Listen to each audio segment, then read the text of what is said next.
What's up, War Room? Welcome back. Back in our Tuesday drop status. We'll have the pod on the feed Wednesday. Joe and Connor going to talk NFL draft in particular, as we're starting to see where the Jets are going to pick come into more focus, and also where the Jets job is going to stack up compared to other jobs that are currently available or likely to be available. CR, how we feeling? Final stretch run here. We're into December. Every time I think, people won't be as focused on the draft this year because the Jets won't be picking in the top 10 and, this and that. And I don't say it to myself as I have less work to do because the draft guide is the draft guide. Like, we're going to do it no matter what. Fortunately, I have a lot of help with all the guys on our staff, and I do the draft full time for a living outside of it. But just with the Jet centric focus, whether it's, more radio requests in the spring or just people that chatter. And this of all years is the one that really shocks me. I mean, we are sitting here, and it is plausible, at least, to say the Jets are one of the 8 teams in the NFL right now that could be picking number 1 overall next year's draft. They probably won't be, but they could be picking number 1 overall. And it is likely that they are picking top 6 overall. And that, to me, Joe, just blows my mind. Currently sitting at number 6, but everyone's very tight. All the 2-10 teams. They got a game left against Jacksonville. A lot of these teams have to play each other. It will be interesting to see where they land. It seems like at a minimum, we're looking at a top 10 pick unless the Jets make a quarterback change and something odd happens. But let's start with some of the names, right? We talked a little bit about Cam Ward and Shador, mostly about Ward as quarterback options. But the Raiders are going to want a quarterback. The Giants are going to want a quarterback. I suppose theoretically there's a world where a new regime in Jacksonville could look at a quarterback. Probably not. Panthers, it seems like Bryce Young's playing better now. TBD, but I don't know.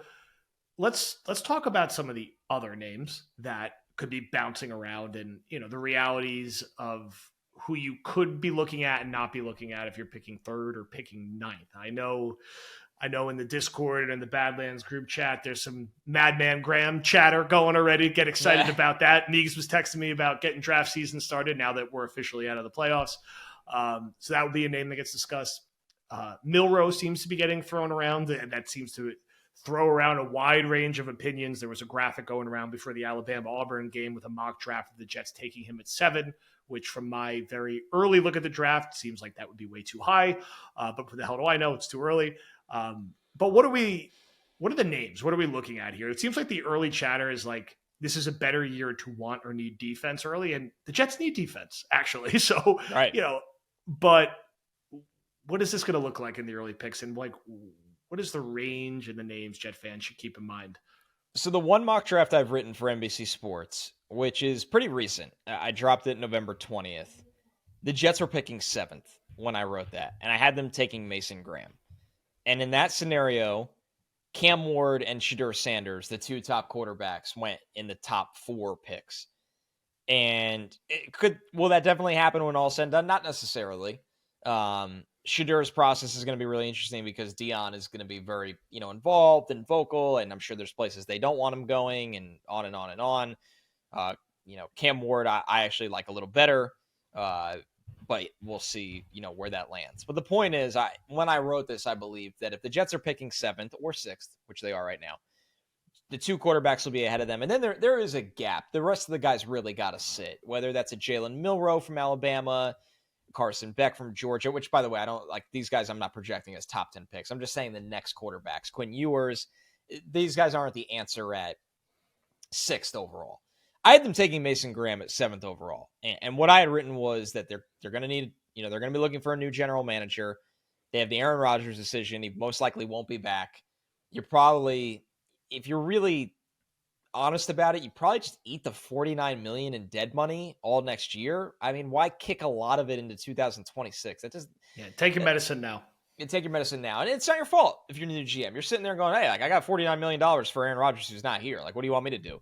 So, and you look at Mason Graham, this is not a great draft. It doesn't mean it's a bad draft, but it's not like I kind of felt this way when I finished my summer scouting. I watched 130 players this summer, and I did do a top 50. And then, 3 months went by, and I was texting with some people that also, have a lot of reasons to be watching this draft. And I was like, man, it just feels like after about you go through 8 or 9 picks in the draft, it kind of opens up for about 30 picks. So I'm not going to tell you how to root against or for the Jets, but I will tell you the Jets picking at 4, 5, or 6 or 7, it's a massive difference from picking at 11 or 12, in my opinion. Players fall all the time, but I'm just saying in my opinion. Mason Graham is the most logical to me right now because he's one of the blue chip players in this draft. He is a phenomenal interior defensive line prospect that can rush the passer and play the run. And the Jets are a team right now that like they need to build a strength. And the strength of this team next year, one of them, which has not been a strength this year, but could be for a long time, is their defensive line. Jermaine Johnson will be back, coming off an Achilles. It's a tough return, but Jermaine Johnson will be back. Will McDonald looks really good, for what he is. And you have Quentin Williams, who's awesome. But man, like it's hard to overstate how bad Kinlaw, Michael Clemens, and Solomon Thomas really are. It really, it's really like you watch the plays and they're being driven 7 yards out of the play over and over again. And in that hurts everyone around them so much. So my thought process is if you put Mason Graham next to Quentin Williams, I mean, the Jets could be an absolute terror up front and then figure out the rest. I like this offensive line as it stands right now. Could you say, hey, Morgan Moses walks, we need another tackle? Yeah, I'm never going to tell you go against that. Kelvin Banks from Texas would be who I really like. That would be an option as well. But the overall point is, if the 2 quarterbacks are gone, or even if they're there, which is a longer conversation, if the 2 quarterbacks are gone, the Jets need to build up their trenches in every single way possible if they are picking with a top 6 or 7 selection. And fortunately, in this situation, that's where a blue chip talent is in a class that does not have a lot of it.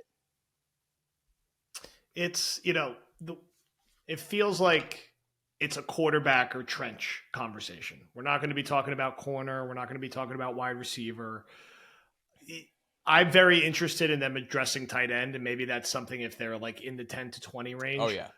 Like they need that position. You need a dynamic tight end to compete in today's NFL, and I'm tired of we're done with the Conklin Ruckert era. We gave it a run. Go get guys who can be more dynamic in the pass game.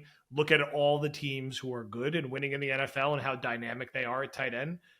I don't know if that's going to line up to being a first-round pick, but it feels like it's either the quarterback. And I've had a long thing of like, I cannot stomach another interior defensive lineman. I cannot stomach another defensive lineman. Enough time has passed, and I've watched enough Michael Clemens and Solomon Thomas reps where also I just think from the program and the mentality that a guy like that can bring. Well, he's a game really wrecker. If you're going to really try to like stop being such a soft, undisciplined, he's a killer. Yeah. Pathetic team in many ways, like get a guy like that to go with Quinnen, to go with Jermaine, who is going to bring that right energy back, to go with Will McDonald, and you have something there. You had an identity on your defensive line. You broke it apart because your GM stunk, and you could blame ownership too. Both of their faults, whatever. I like you feel like the core of the offensive line will be in pretty good shape. Let's see what happens with Moses' injury, but I have no problem running it back with Moses, Olu, AVT, Simpson, and Tippmann for another year. And maybe you work on improving the depth. You do what normal teams do and find some guys in the middle round so you can develop and be better. That are actually good, that aren't Max Mitchell and Carter Warren. Exactly. Like do what normal teams do and get use out of these picks. And if they have a better GM and a better scouting department and more than like 5 people working at once, maybe they can do that. This would be a year where after watching what's happened to this defensive line and the trickle down effect of that, you would not hear someone like me complaining if they go get a guy like that who's going to help bring a certain game-wrecking ability and toughness and help amplify someone you've already invested a ton of money in Quinnen Williams and Jermaine Johnson, who you spent a first-round pick on, and Will McDonald, who you spent a first-round pick on. Underdog fantasy. It's the holidays. It's a great time to invest and get your deposit match using promo code Badlands. Do it for Thursday Night Football. Do it for the Christmas Day games. Do it for the Jet games. Jackson, JSN, and the Seattle game went over. We called that one for you. You had to tease down Kenneth Walker to get where you needed to, but for the upcoming Jets-Dolphins game, don't be shy about getting in the mix. There's still ways to profit off some of the Jets' misfortune this year. CR, how you feeling going into the stretch run here with Underdog? We're in true sicko territory where we're looking at Javon Kinlaw unders. So That hit. And it was a great call by you. It was a great call by you. This is the kind of fun that you could have playing the pick'em in Underdog, and smartly playing the pick'em in Underdog, especially with how well you know all your teams and how well we know the Jets. All right. Make sure, get that deposit in today. Use promo code Badlands and get a full match up to 50%. Underdog Fantasy, promo code Badlands. Is there, it's the kid from Penn State, right? Like, is there a tight end worth Tyler Warren? considering? Yeah. Like, There's two, actually. They're just different. I lean with Warren because he's 6'6", probably going to play closer to 260. He can really move people as an inline guy, run blocking. This is a kid that played quarterback in high school. So Penn State uses him in the Wildcat. They let him run. He's thrown a touchdown this year, but he's a legit, like, inline, offline, run the seam, go up and get the football tight end. And I interviewed him at Big Ten Media Days. A physically impressive human being. Like, what you think an NFL tight end looked like probably in 1997 rather than now where they're 230 pounds. And the other, speaking of that, like, Colson Loveland is on Michigan. He's more of the pass catching Kincaid-ish kind of guy. And he's a very good player. I'm just at the mold where I want to build my team to punch you in the face, but also be very multiple, where with Warren, I see a guy that he's fixed his drop issues he had a year ago, and he's just become such an absolute wagon of a player for Penn State. I mean, I could line him up on the line of scrimmage, and he's going to run by a linebacker and make a play up the seam. But then if I want to run the ball in the red zone, I'm going to keep him on the line of scrimmage, and he can move somebody off the line of scrimmage. And then I can motion him, into the slot and do a lot of different things with him. I was laughing that whole time because I want to interrupt you, but I need to contain myself. When you brought up this is a fun, I'm going to play dead money trivia with you the entire, next 4 months. I know some people are still mad when we bring up Joe Douglas and so, this is Badlands. Badlands is a Jets culture podcast. You're going to get jokes. Don't take it seriously. What year do you think the Jets are paying Tyler Conklin till? I'm going to say 2029. That's when it stops. The last year, Bobby Bonilla contract. They pay him $1 million in 2028. Wow. And by the way, I'm not blaming Tyler. Good for him. Good for Tyler Conklin. Good for he's earned all of that money. I'm just laughing at the way this Jets regime structured contracts for the next. There will be people the Jets are paying when everybody's at a different phase of their life. And you're like, what? Mike Greenberg, come take this challenge. Not like Tampa Mike Greenberg. Bring your accounting here and clean this up. They are an abomination in how they have spread the money around. Good for Conklin, though. And that's a dead money charge. Obviously, it's for Conklin. He's got the prorated signing bonus. The way NFL contracts work is it's an accounting charge where you might have paid out that money, but now you're eating it on your salary cap that year. The player already got all of it. But yeah, the Jets are just a hilarious team with this dead money. Anyways, that's a route they say the Jets. And I think we all hate Miami enough that we want them to beat Miami twice. I will never complain if they beat the Dolphins. Never. I hate Miami. Never. So I think we could all sit here and say they win 3 more games, which then they win 6 games. We're like, holy shit, the Jets randomly won 6 games. Not going to happen. But say they do. And say they're picking, I don't know, 14th. Then then you're going to open the door at the tight end conversation for sure, because it's kind of what we had last year. If a guy's one of the best players in the draft, get one of the best players in the draft in a class that doesn't have a lot of high-end talent. Yeah, it'll be interesting. And there'll be I'm sure, a lot of fan chatter for him coming after what happened with Bowers this year, who, surprise, surprise,